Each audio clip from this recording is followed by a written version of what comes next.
Alright guys, I'm Kale, and today on the King of Games, we're going to be reviewing what is possibly the most controversial blaster of the year. Of course, I'm talking about the Dart Zone Pro Mark 1.2 Tournament Edition. Let's get into it.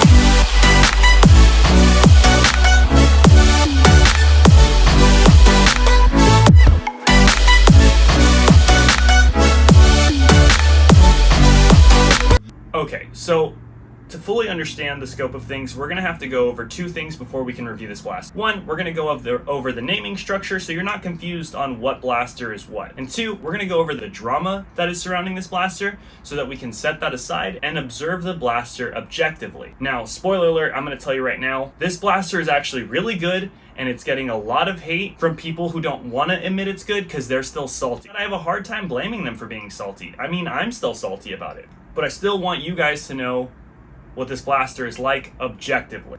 Alright, so starting off with the naming structure. Now, Dart Zone's Pro line has a very interesting naming structure in that they've gone with three categories that we know of, the Mark 1, 2, and 3, and then future generations in those lines are denoted with a point and then numerical standing. So Mark 1.0, 1.1, 1.2.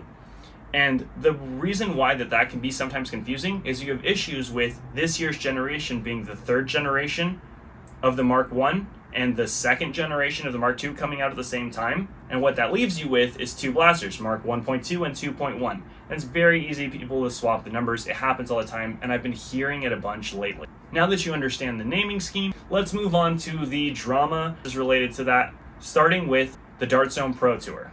So the Dart Zone Pro Tour is cut up into two levels. Level 1 is the Foam Pro Tour, which consists of 4 qualifying events. Qualifying events, you could use any blaster that you wanted as long as it fell within a certain rule set, but that at the finals, you had to use Dart Zone specific blasters. Now, I want to say that the first qualifier was around the area of November of 2021. Sometime around April of 2022 is when the second qualifier took place. In between the 6 months or so between these two events, we had an update on Dart Zone's website where we would know what blasters we would come to use. That is the 1.1, the 2.0, and the Mark III.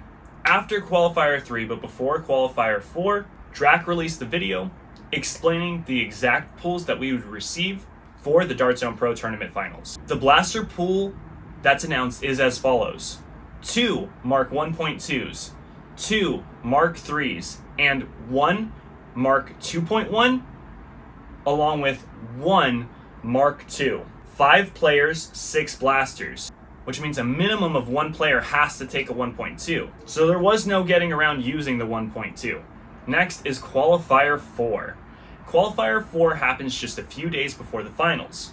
On the same day as Qualifier 4, all of the top 8 teams are given kind of like a VIP event in which they can mingle with one another, mingle with Dart Zone employees, and also get to try for the first time the Mark 1.2 and Mark 2.1, which they will be using in the top 8 tournament in just a few days. Everything would be fine if the blaster worked just fine. But at that event, several players messing with the blaster, myself included, noticed something, and that is that it was prone to jamming. Now, we'll talk about the issue itself later on in the video when we get into the review. But what you need to know right now is that someone in the community that night found a solution which was fairly simple that Dart Zone could have implemented. The reasons why they didn't fix it are kind of unknown. We could speculate, but it doesn't really matter. The point is that they didn't fix it between that period. Dart Zone didn't fix it, but the players were also not allowed to fix it. In fact, Dart Zone was as strict to have said that we were not allowed to remove a single attachment on the blasters themselves. But not being able to fix this very easily remedied jam issue is the Achilles heel of this blaster in the situation.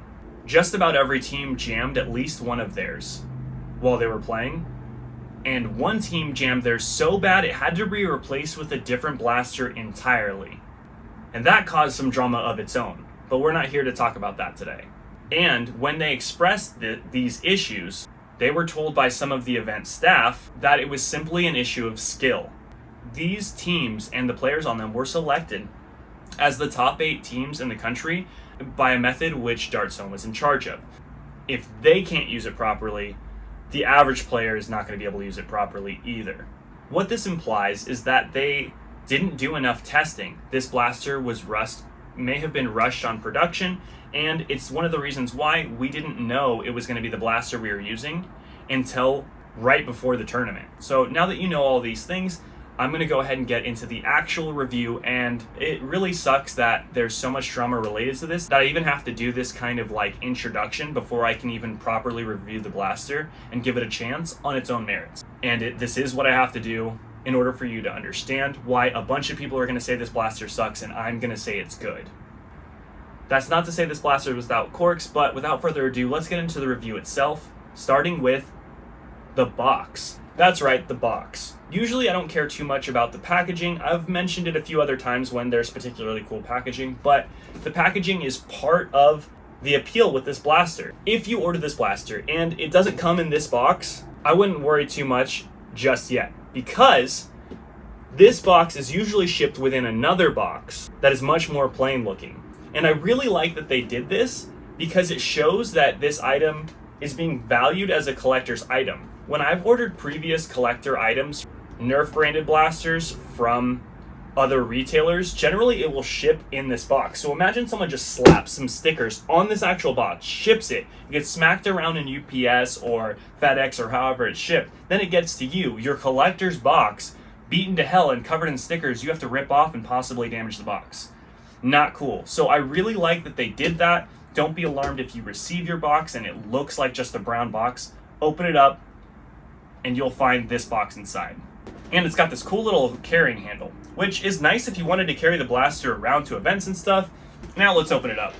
Now I will be going over these things individually, but I just kind of wanted you to see the presentation of how everything is in here. It's definitely above and beyond what I've seen from other blasters, like for instance the Worker Swift, where the plastic used to present the blaster itself is not that quality, and I like this open face kind of thing so you can easily put things back actually as a means of storage. So right out of the box, this is the way the blaster comes with some attachments already on it. We've got a rear sight and a front sight, both attached to a full length of Picatinny. The sights itself are kind of going for a green fiber optic look. The rear sight has adjustability up and down. Not sure that adjustability is going to hold because it does feel a little loose. We've also got a muzzle that's already attached to it. Early reviews that I saw said that this wasn't detachable. It is, which is great for some reasons I'll mention later on in the video. It also has these two Picatinny rails on either side. This is great for mounting like a GoPro or something, or some flashlight attachments. Depends on your playstyle and what things you like, but more places for attachments is usually never a bad thing. I will say these are a little bit on the loose side, but they're not unstable. They're definitely usable, but I'll definitely go in there and see if I can make them more secure at some point. Now, of course, we've got all the basics. We've got a grip, we've got a foregrip, we've got a magazine release, a trigger, a safety. This little notch has to do with the stock. We'll touch more on that later. And we've got two holes here. Now, you might be asking what those are for. This is a pin system in order to keep the blaster together. If you don't have this pin in, the blaster comes apart and really wouldn't be usable. While I got this thing open, I do want to say that the priming bars look beautiful. Like, I don't know how well that's going to show up on camera, but it just looks really good. The contrast, I'm not sure why they chose blue given the color scheme of everything else, but they did, and for whatever reason, I dig it. Now, this is ambidextrous in that it can be inserted from either side. It can also be flipped. It doesn't actually matter which side, but I believe this is probably the correct orientation for it, being that it follows the lines of the separation between the two halves of the blaster. Now, if you wanted to further disassemble this blaster, you can actually unscrew these pins here. These pins go to the priming bar themselves, and if you remove them on both sides and remove this pin, this blaster fully disassembles. Now, the reason why this is pretty cool is because you can easily access the internals and clear jams if you needed to. You can also store the blaster.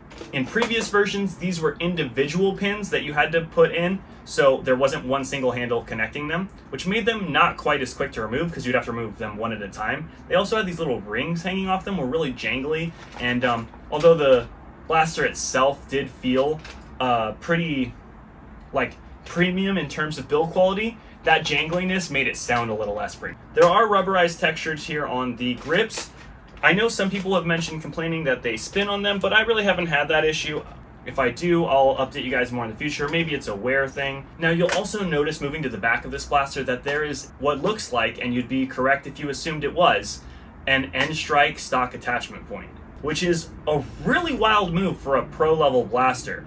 Like, at this point, I've got to just assume that they either do not care about legal repercussions, or that Nerf just doesn't have the rights to this anymore. Maybe patents expired or something. A very interesting choice nonetheless. And this is cool because you probably already have a ton of these kinds of stocks, whether it be from Worker or Nerf themselves. There's just a lot out there in terms of options. That's pretty cool, and you can get just about anything you want, but technically you don't have to because they included this stock right here. Now, this stock has a bunch of different features. It is a buffer tube underneath, which means it's adjustable. It does have a lock position, so you can pull and it'll stay locked at the very last position. Also, it is collapsible. There's a button right here, and on this hinge, it will actually attach to that point that we mentioned earlier. It doesn't shake or move, and you could have kind of like a CQB loadout without making any real significant changes or having to store something separately. It also has a rubber butt pad back here, which is a pretty premium thing. But I've already gotten a chance to handle this blaster, both at that event that I mentioned where teams got to check this blaster out, and during the Foam Pro tournament itself during finals. And what I can say about that is right now is that this stock does not belong on this blaster. And I'll show you why. The prime weight of this blaster is not particularly heavy or particularly light. It's kind of just in the middle. But look what happens when I take my hand off of this and I try to prime this blaster. Now, if you're noticing a bunch of flexing, that's because there's a bunch of flexing. There's actually 3 points in which this flexing is happening. First is the buffer tube itself. This thing is bending and slightly splitting here along its seam. The second point is here at the hinge. The third point is the actual stock attachment point. Now, the issue here is that N-Strike is not the most stable mounting point. It's not bad. It's definitely usable. It's not the main contributor, but it is a contributor nonetheless. Now, the other 2 points are the real reason why you shouldn't use this stock with this blaster, but there is still a use for this. So, what is that use? The first option is to use it with any flywheel blaster as is from the N-Strike attachment point. Just like this, there's minimal to no flexing. You can still utilize this feature. I mean, it'll swing open unless you do something to keep it on there, but it would still be good to just use. It'd be a fun for like lower power blasters or ones that require no prime. The second usage for this stock would actually be for just this back portion here. And grab something like the Dart Zone Pro Mark III, which already has a buffer tube on it and also is a flywheel blaster. Again, the common theme here is use it with a flywheel blaster. I'm sure you could use this part on a regular buffer tube with a primed blaster, but based on the build quality of that middle piece, I'm really just not going to bother with it. But either way, it fits the aesthetics of this blaster because it fits in the Pro line, and it also is comfortable. So that being said, what do I do? If you really want to fit the same color scheme, I have a suggestion. This is the stock from the Dart Zone Max Tomcat, and it attaches to the same attachment point.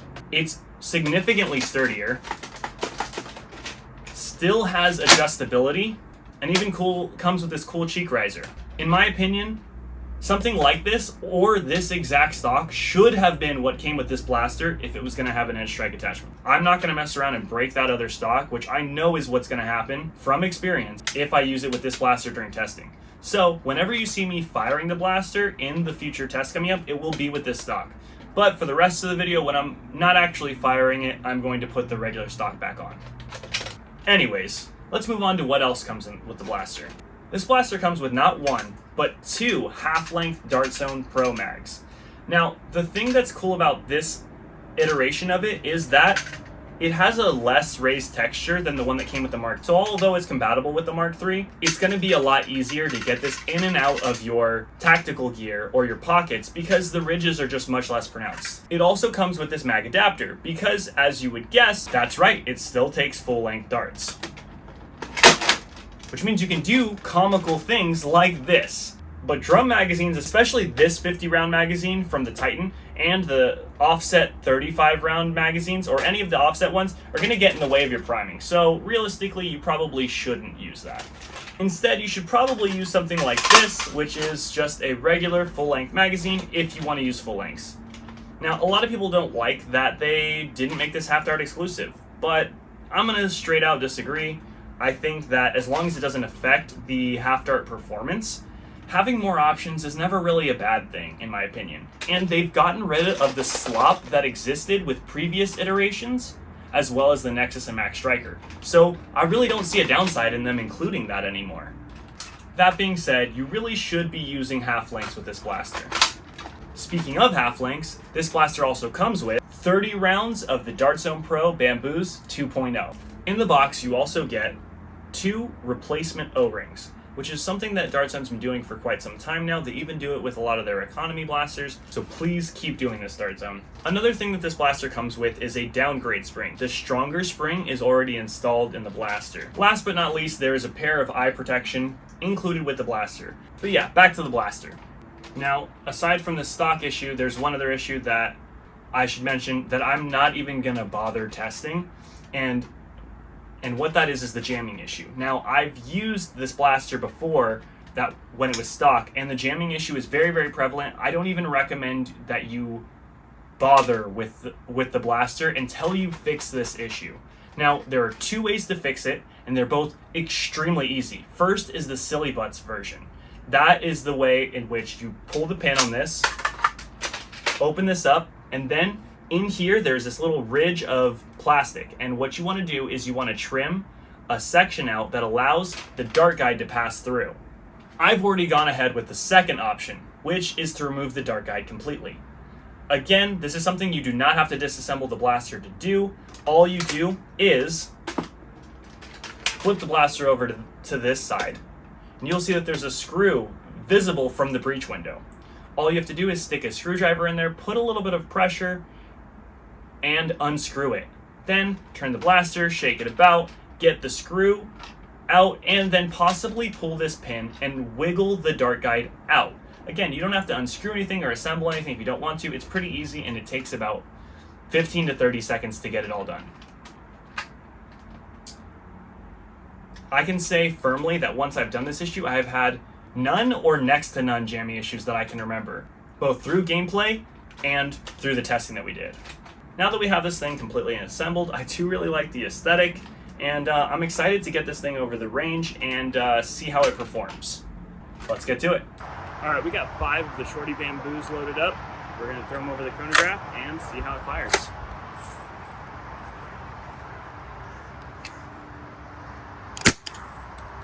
.208, 211, 207, 210,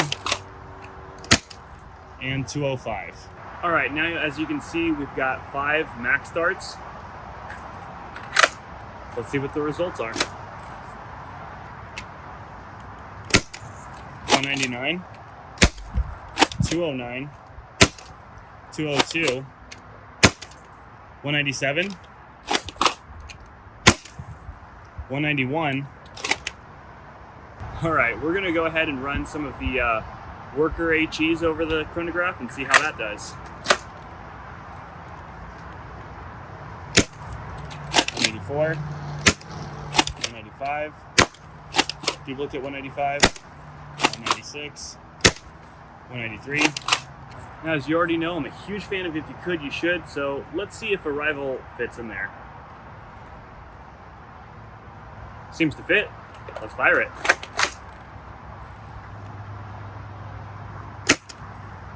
.91? Holy crap. Alright, what about Mega? Okay, so Mega doesn't fit. Let's remove this muzzle and see what we get with a different muzzle. So it doesn't really matter which one you choose, but the Nexus and the Max Striker both can take Megas through their muzzles, and these muzzles both fit in here. So let's try that.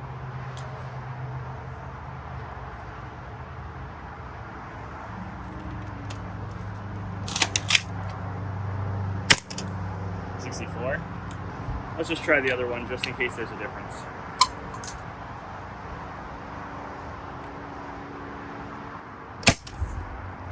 $113. Holy crap. Okay, there's a difference. What about some full-length chili darts? I mean, it's able to take full-length mags without any kind of modification, so...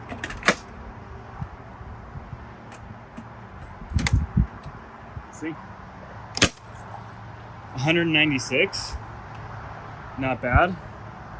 Alright, this thing is shooting lightning fast. With the included bamboo darts, this blaster is shooting a low of 205 and a high of 210. That's only a 5 FPS standard deviation. So very tight grouping, but of course not the only ammo we tested. Next we tested the max darts, which are also by dart zone and share a similar head, but the differences are mostly in the foam. With that, we got a low of 191 and a high of 209, which is still really good. We're getting multiple shots over 200. This is a bona fide over 200 FPS blaster right out of the box. Next, we tested with the Worker HEs. With that, we got a low of 184 and a high of 196. Now, I will say that besides that 184 shot, all 4 of the other shots were within 2 to 3 FPS of each other. So very tight without that outlier. But again, that outlier exists. So even with a roughly 10 to 12 FPS standard deviation, still a pretty tight group. Now, the reason why bamboo darts were shooting higher than the other darts is because they're lighter than all the other darts. And if you've seen any of my previous videos, you'll know that a lot of times using lighter darts has an effect on accuracy. So let's get back out there and let's find out how accurate this blaster really is. Starting with the bamboo darts.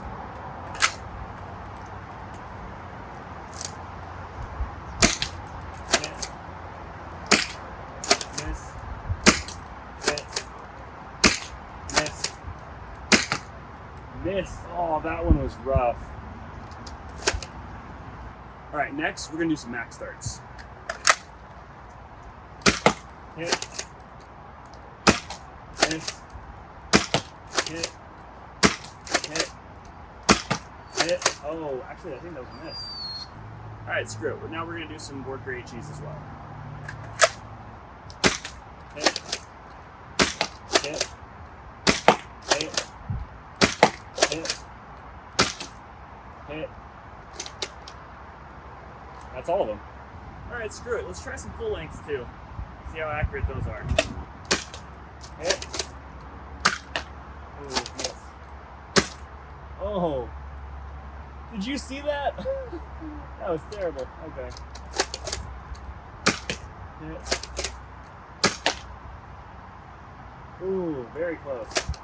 I doubt it's going to come anywhere close, but we're going to fire a couple of the Active Strike Megas out of the muzzle here and see how that goes.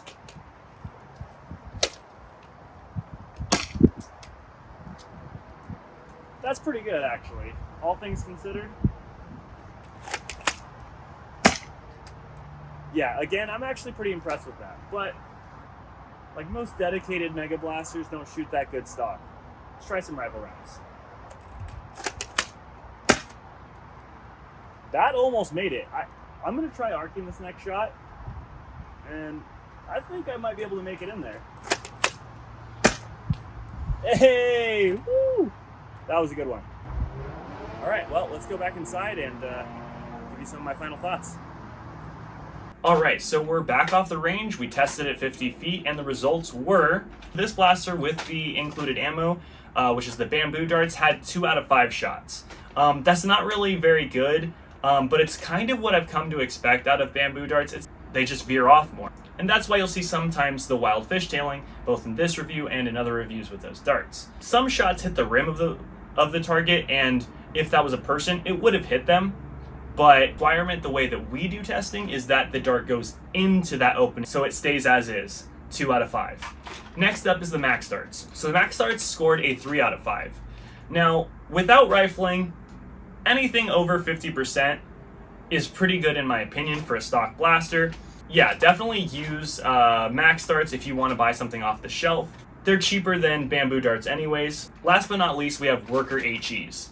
At that 50 feet, Worker HEs got a 5 out of 5 score. That being said, you can't buy them off the shelf from a retailer, so you'd have to get them online. Now, the reason we did testing with all the different types of darts is because we want to show you what the blaster is capable of and not limit it based on the ammo it comes with. Now is probably a good time to mention that this blaster retails at $120, but I did not pay $120 for it. My team, Nebula, qualified at Qualifier 4, therefore granting us access to this blaster free as a prize. And I'm not being compensated from Dart Zone in any way, despite having gotten this blaster for free. It was through my own effort and not through Dart Zone incentivizing me to give a specific type of opinion on this blaster. Okay, so what are my overall thoughts on the blaster? Well, I think that it comes with a lot of cool things. There are some glaring issues with it, like I mentioned with the stock. That is gotta go. Use it for another blaster. That being said, the priming is pretty easy. I like the system that they've updated. I like that you can see inside the breech window, because oftentimes with mags that are not clear, I can see when I'm primed back if there's a dart in the top of the mag. So that to me is a feature.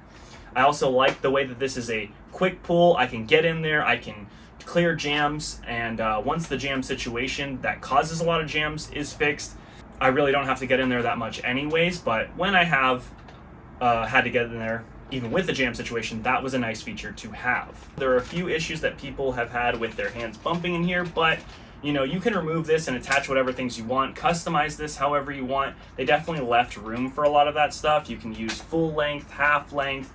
You can shoot different types of ammo through the muzzle or at least another muzzle. You can add rifling attachments to it with no other modifications because it fits the same ones that already fit your Nexus. So yeah, I think this is a pretty solid blaster. Now, I know we haven't actually done the testing for this part yet, but I have some parts coming over to me, and through a trusted source, when using these parts, they were able to get this blaster up to 250, pretty much no problem. And what those parts are is a 3D printed spring spacer at about somewhere between an inch and a half, and a new spring guide, which is what's underneath this. So basically, if you unscrew all 4 of these screws, I think there might be another screw underneath this.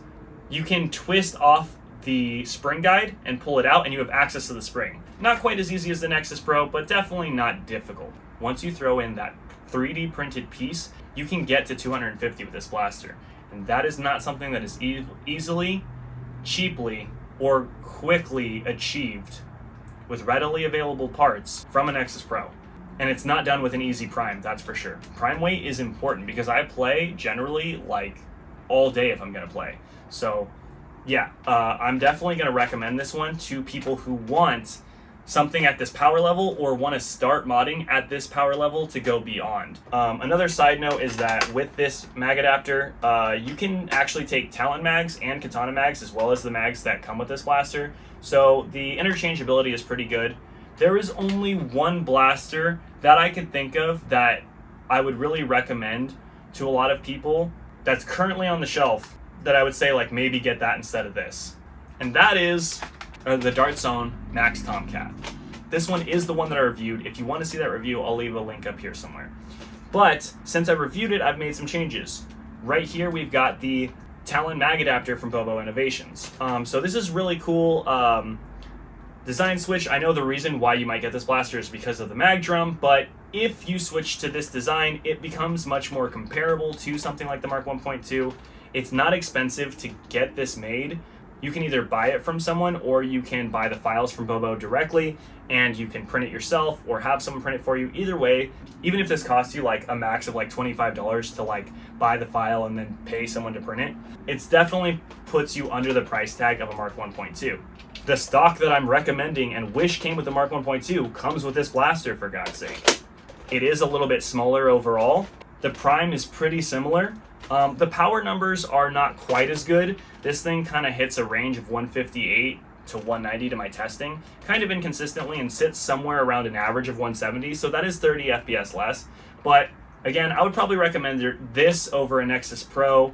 It would probably be like Nexus Pro absolute budget option, great for starting modifications, and just a really good cheap option. For about $20 more, I would recommend this blaster, and then if you really are going after power, or you want to do minimal modding to get into the 200 range, I would recommend the 1.2. Anyways, that's my thoughts on this blaster. I've still got a few other Dart Zone blasters to review, namely the Mark 2.1 pistol, as well as the Vulcanator, so I hope to see you in a future video. And until next time on the King of Games, have a blast.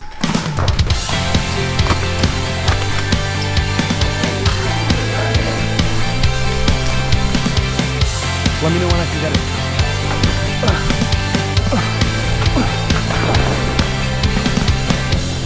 Where's the basket? I got one. Where's the thing? There is, but we need to pressure him. Oh, watch out. Yeah, I see him. Oh, sorry. All right. Let's go, let's put the pressure on him.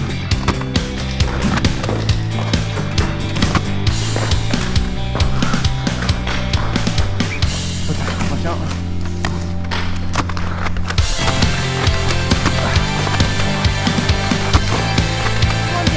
Yeah, I see him. I got Morgan. Oh, I got first. Game.